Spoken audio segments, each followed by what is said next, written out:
If someone said to me that's 340 brake, I'd tell them to piss off. We have lots of pops and crackles. Not sure how I feel about it. But it's so light from the front end. So light from the front end. What would my critique points be? Good morning, YouTube. I know it's been about a week since I've uploaded to the channel, and that's because I want to buy a new project car, but my Gloria isn't selling. So I need that to sell. So if anyone wants to make a really good offer for the Gloria, let me know. But I've actually got something very special for today's video. First video in over a week. We have the keys to something which I have never driven. Now I love doing car reviews, which I have never done before. Now behind me we have a 981 GTS, and this is owned by Neil. Now a lot of you will know Neil from the channel because Neil is the director of Greenlight Insurance. As you can see, Neil's an enthusiast. The whole company is very enthusiastic about cars. They understand the car modifying life. So if you have got a modified car and you are looking for a cheap quote, you can actually get a discount with me by just referring Lee Lockwood either on the website or online. So, but today anyway, we've got my first ever Porsche review. I've drove this here. I was trying to find some about 20 minutes to pull over. This is the best I could do. But anyway, let's show you this beautiful, beautiful, beautiful car. Now Neil has actually just swapped today his Mustang for this. But nonetheless, let's stop talking about this. Let's go and talk about the interior and take it for a drive. Now the statistics on this car might not impress you. My favourite things about the Porsches are the headlights. The headlights just look so clean and glossy, and they just fit so well into the front of the car. Now yes, this is a Boxster, so obviously it is a convertible. Now you can actually lift up and take down this roof just from the key, which is awesome. Boom, there we go. That is the bollocks. Now I'm not sure if you would have noticed already, but this car is bright yellow. As I was doing a cinematic on the badge, the bugs like this car. I remember wearing a yellow t-shirt in primary school, a Brazilian football top for sports day, and that really put me off the colour yellow because I come out covered in bugs. So let's hope we don't attract any unwanted bugs today in this. Now this is the first box I've ever been in, and I didn't really know what the interior was going to be like. Maybe I should just open. Now I'm not a huge fan, although I love the colour of the yellow, I'm not a huge fan of the amount of yellow accents. I don't really like the key, I'm gonna be honest. Now Neil was saying he's in two minds of whether to get it retrimmed inside to the carbon or the black with the yellow in there. I feel like that is enough. I feel like it would make it a little bit classier inside the car with these being carbon. But then again, you've got accents on the dials, yellow accents on the stop. For some reason, there's a stopwatch which is continuing to go as I talk. And you also have the yellow seat belts. So some things I like, some things I think are a little bit done over the top, but you can change the seat belts and you can also change the interior trim. The first thing I notice is the beautiful suede Alcantara. I absolutely love this material. Now when you first get in it and you look at the interior, you think, oh, it looks big. But then when you sit down, it goes smaller again. I think that's just because the center console is so high and it comes out so far that your leg is just constantly resting on that center console there. Not really a huge thing, but it does just give you a sense of you're a little bit tighter in the cockpit, which some people may say is a positive. I don't think it's that bad. Neil did mention that he found it a little bit annoying, but as you say, not the end of the world, but it does make the car feel a little bit smaller when you're inside. But nonetheless, let's get inside this beautiful, beautiful, beautiful GTS Porsche. Let's go for a drive and let's see what it's all about. First thing it is actually a key start. It's no keyless start, no keyless entry. I'm pretty sure it's not keyless entry, but it's definitely not a keyless start. So you have a key, you put the key in, turn the music down, and you start the car. Now instantly, like, this is a standard exhaust, and for being standard, it sounds unbelievable. Even just on a startup like that, sounds incredible. Now being a Porsche, there's a lot of electronics in here. We have all the driving buttons here. So here we have the button which raises the spoiler. Here we have an exhaust button. Obviously we have the auto start off and we have dampening. So we have 3 levels of adjustment on the dampening. So you can change them all individually. You have traction control here as well. Or you can have sport, sports plus. Sport plus basically turns them all on, automatically puts it in the stiffest mode, exhaust on, etc, etc. Now you have the automatic here. Obviously you can keep it in automatic and in sport, or you can drop it over and it will constantly stay in manual. Now one annoying thing is about this is that the P that are on the end of the D are a little bit too far raised than what this thing, because sometimes I've gone to put it in reverse because it's level reverse, but that's actually in part. So right now it's in part, but it looks like it's in reverse. That was confusing when I was trying to reverse. We're just gonna go for a little cruise. Now my first reactions in this car was it's actually super comfortable. It's super smooth, it's not stiff, everything feels super soft and relaxing, it's not overbearing, it's just a comfortable car to be in. And going from that, it's actually, I've heard some people saying that this is actually a good daily driver. Neil will probably be driving this most days, so for Neil it has to be comfortable but also fun and fast.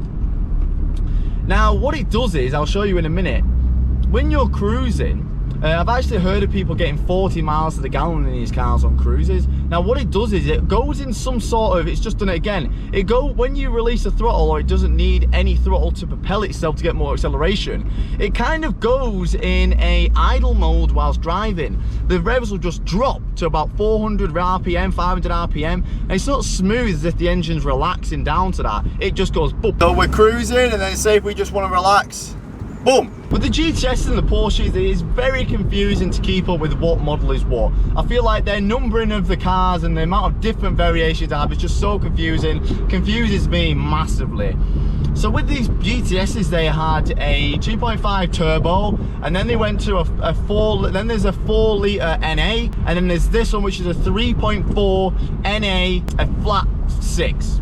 So this is a Boxster engine, it's a flat 6. Now, people like them engines, or manufacturers like them engines, because it's a low centre of gravity. Now that provides better handling. Now this car is, and like most Porsches, is all about the handling. This produces 340 brake horsepower. Now I know in a new modern sports car, and especially a Porsche, 340 brake is quite underpowered. It is, that's not a lot of power. But the driving experience this gives you,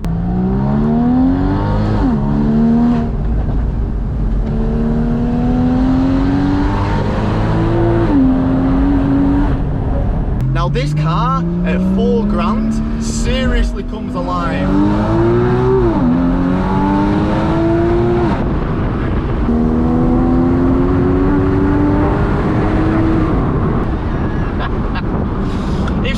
Said to me that's 340 brake, I'll tell them to piss off. Standard, we have lots of pops and crackles. Not sure how I feel about it.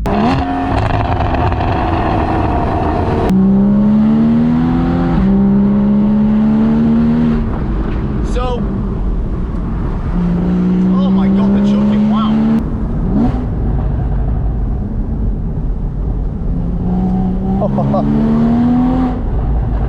Self-centers itself so well.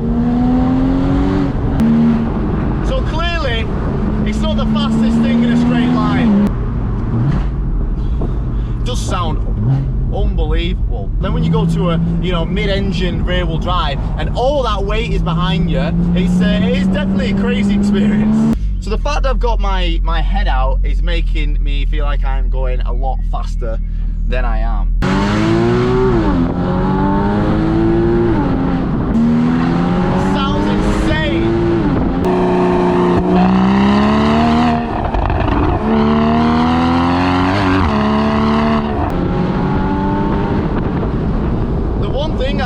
I'm noticing, which is the biggest weakness right now, is the brakes. 100%. I'm not sure if that's just the pads they're using, but the brakes are definitely my weakness at the minute. They're definitely not as sharp as I would want them to be. So how does it feel to the cars? I feel like the mid-range poke is a lot better than most NAs.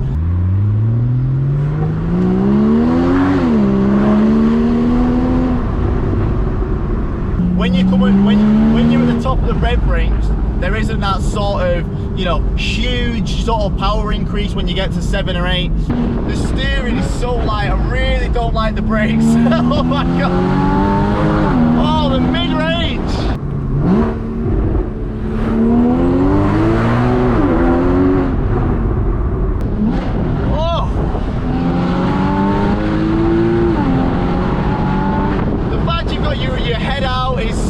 Experience on a beautiful hot day like this. It's insane. It's bright yellow, everyone looks it. You know, it's nice to get out of a manual as well. It's so nice just to have to just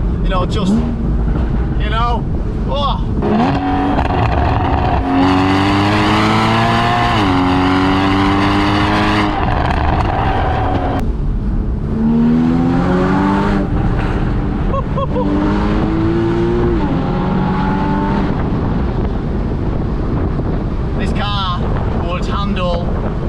Way better driver than I am. But it's so light from the front end. So light from the front end.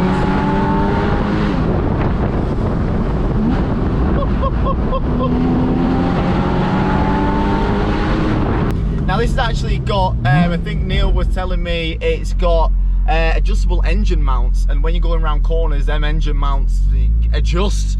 Again, don't expect me for a perfect definition of that, but it's got adjustable engine mounts. And now that we've got it out of Sports Plus, it's actually a really nice cruiser.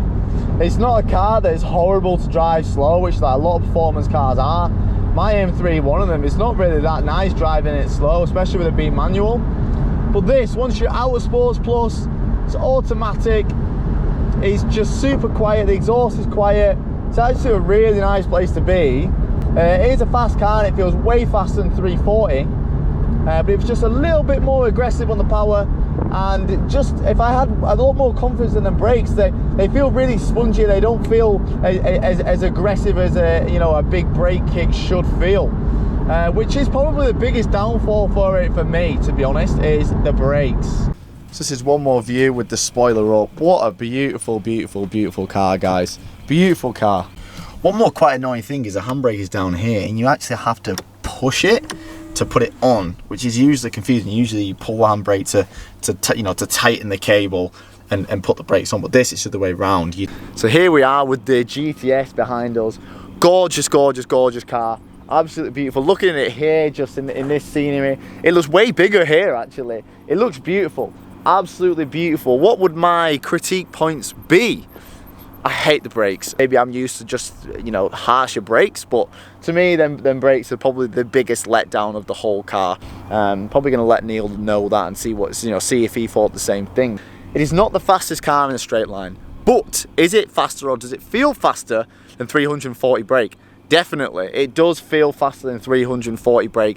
Whether it's the fact you've got your head out and it's two-seater and it's just way more engaging, probably. Now, these aren't the lightest cars in the world. I'm pretty sure these weigh around about 1400. So don't get it wrong, they're not light cars, but it definitely feels quicker than 340 brake. I don't think it's as good as his Jaguar. I'm going to say I don't think it's as good as his XFRS.